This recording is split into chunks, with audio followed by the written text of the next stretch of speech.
ఇదంతా కూడా ఇప్పుడు ప్రస్తుతం జరిగేదంతా కూడా ఒక తంతు నడుస్తుంది. వితంతులకు ఇచ్చినటువంటి పెన్షన్ బేస్ చేసుకుని ఇప్పుడు 1,00,000 చోట్ల పాలాభిషేకాలు పూలాభిషేకాలు చేయించడం అద్భుతం చేశామని చెప్పేటటువంటి ప్రయత్నాలు చేస్తారు. బట్ వాళ్ళు నష్టపోయారు ఈ 2 ఏళ్ల నుంచి అన్నటువంటి ప్రచారం జరగకుండా చూసుకుంటారు అనమాట. కానీ దివ్యాంగుల విషయంలో అన్యాయం జరుగుతుందా నిజంగా? ఎందుకంటే ఆ లెక్క అనర్హులు అనే దాని మీద ఇంకా స్టిక్ అనే ఉంది. వాళ్ళకి ఇవ్వనన్నట్టుగానే ఇప్పుడు చెప్తున్న లెక్కలు కూటమి ప్రభుత్వం. అది అన్యాయం కాదు?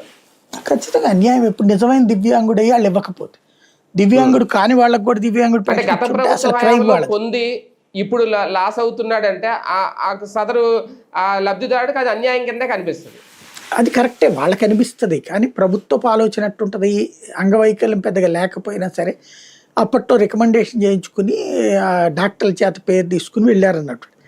అది నిజమా కాదా అన్నట్టుంది మనం జడ్జ్ చేయలేం కదా, అది ఎంతవరకు తెలుసు అన్నటువంటిది వాళ్ళే చెప్పాల్సినటువంటి అవసరం ఉంటుంది. దాని వరకు అయితే రేపు జగన్ వచ్చిన తర్వాత కూడా ఇదే కాన్సెప్ట్ పెడితే అప్పుడు సేమ్ అంతే.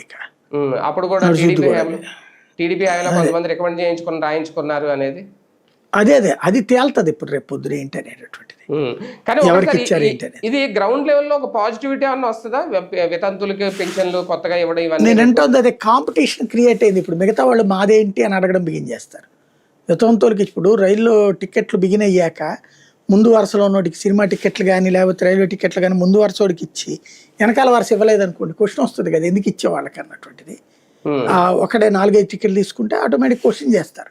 అట్లాగే ఉంటుంది ఇక్కడ వ్యవహారం కూడా. 2 ఏళ్ళు సైలెంట్ గా ఉండి ఇప్పుడు మొదలు పెట్టడం ఏంటి సార్? రాజకీయం ఏమన్నా ఉందా ఇందులో? డబ్బులు లేక ఖచ్చితంగా రాజకీయ ప్రయోజనాలే చూస్తారు ఇందులో. డబ్బులు లేకపోతే కనుక గవర్నమెంట్ ఎందుకు హామీ ఇవ్వాలి? డబ్బులు వేసేదే కదా అయిపోయినటువంటిది. కాబట్టి దాని వెనకాలన్న సొల్యూషన్ ఏంటనేది చూడాల్సి ఉంది. కానీ కూటమి ప్రభుత్వం అయితే ఇది ఒక ప్రయోజనంగా అయితే మార్చుకుంటారు ఖచ్చితంగా. రైట్ వితంతువులకి ఒక భరోసా అయితే కల్పించే ప్రయత్నం చేస్తున్నారు. అది